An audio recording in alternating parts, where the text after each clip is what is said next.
ગોસબારા RDX landing કેસમાં જામનગરની special કોર્ટે આપ્યો છે મહત્વનો ચુકાદો।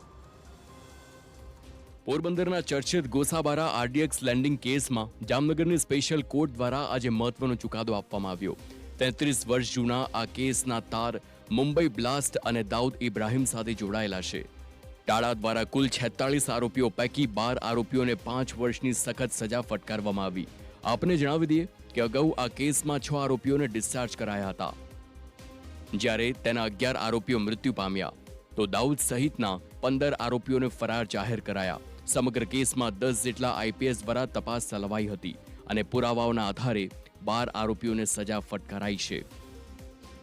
પુરાવાઓ, સાગરીતો, સાહેદો વગેરેને તપાસી નામદાર કોર્ટે જે ચુકાદો આપ્યો છે એક લેન્ડમાર્ક ચુકાદો છે અને આજે ભારત દેશની અંદર જે પેલા થતી પ્રવૃત્તિઓને એક સબક રૂપ આપતો ચુકાદો છે।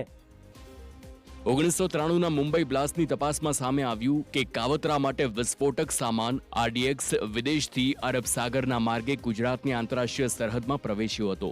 પોરબંદરના દરિયા કિનારે આવેલા ગોસાબારામાં આરડીએક્સ જથ્થો અને હથિયારો મુકાયા હતા અને પછી મુંબઈ બ્લાસ્ટમાં તેનો ઉપયોગ કરાયો હતો।